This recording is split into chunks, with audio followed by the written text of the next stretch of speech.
Dining table దగ్గర అందరూ కూడా భోజనం చేస్తూ ఉంటారు. అలా భోజనం చేస్తూ ఉండగా శివనారాయణ, పారిజాత, సుమిత్ర, దశరథ్ వాళ్ళు కూర్చుంటారు. ఇక దీప దగ్గరుండి అయితే అందరికీ వడ్డిస్తూ ఉంటుంది. అలా దీప అందరికీ వడ్డిస్తూ ఉండగా అక్కడ ఉన్న సుమిత్రకు కూడా భోజనం వడ్డిస్తూ ఉంటుంది. వడ్డిస్తూ ఉండగా సుమిత్ర అయితే వెంటనే తన చేతిలో ఉన్న బాక్స్ తీసుకొని ఆ రైస్ బాక్స్ని అయితే కిందకి విసిరేస్తుంది. అది చూసి అక్కడ ఉన్న వాళ్ళందరూ ఒక్కసారిగా షాక్ అయిపోతారు.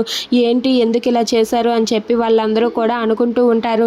ఇక సుమిత్ర అయితే ఆ బాక్స్ విసిరేయగానే అది చూసి అక్కడ ఉన్న దీప అయితే ఏంటమ్మ గారు ఏమైంది అని చెప్పి అడుగుతూ ఉంటుంది. అది చూసి అక్కడ ఉన్న సుమిత్ర అయితే నువ్వు వడ్డిస్తే నేను తిన్ను, నీ చేత్తో ముట్టుకున్నవేవి నాకు అవసరం లేదు, నువ్వు ఇంట్లో ఉండొద్దని ఎన్నోసార్లు చెప్పాం, అయినా నువ్వు ఇక్కడే ఉంటున్నావు, సిగ్గు లేకుండా ఎన్నిసార్లు చెప్పినా ఇక్కడ ఉన్నావంటే దాని అర్థం ఏమనుకోవాలి, అయినా నువ్వు నీ చేతులతో తాకినవేవి నాకు అవసరం లేదు, నువ్వు మర్యాదగా ఇక్కడి నుండి వెళ్ళిపో అంటూ ఉంటుంది. అది వినగానే జ్యోత్స్న అయితే మమ్మీ సారీ మమ్మీ, నీకు ఇలాంటి అవమానం ఇంకొకసారి జరగనివ్వను, నీకు వేరే ఫుడ్ తీసుకువస్తాలే అని చెప్పి జ్యోత్స్న అంటూ ఉంటుంది. అది వినగానే సుమిత్ర అయితే నాకు అవసరం లేదు, నన్ను లోపలికి తీసుకుని వెళ్ళిపో జ్యోత్స్న, నాకు ఇలాంటి వాళ్ళు ఎదురుగా ఉంటే అసలు చాలా కంపరంగా ఉంది అని చెప్పి దీపను చూసి అంటూ ఉంటుంది. అది విని దీప అయితే చాలా బాధపడుతూ ఉంటుంది.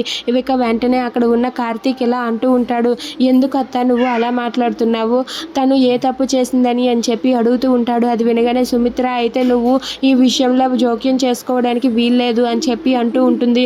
దాంతో కార్తీక్ అయితే చిన్నమ్మ గారు నేను నా భార్య తరపున మాట్లాడుతున్నాను, అందులో ఏమాత్రం తప్పు లేదు, నా భార్య ఏం చేసిందని మీరు ఆ ఫుడ్ని అలా విసిరేశారు, అది విసిరడం కరెక్టేనా, అలా చేయవచ్చా అని చెప్పి కార్తీక్ అడుగుతూ ఉంటాడు. దాంతో సుమిత్ర అయితే అలాంటి వాళ్ళ చేతులతో నేను వడ్డించింది తినను, అలాంటి వాళ్ళు చేతులతో వండింది నేను అసలు ముట్టుకొని కూడా నాకు అవసరం లేదు, జ్యోత్స్న నువ్వు నన్ను గదిలోనికి తీసుకుని వెళ్ళిపో అని చెప్పి అంటుంది. అది విని కార్తీక్, దీప వాళ్ళిద్దరూ చాలా బాధపడతారు. If you like this video please subscribe.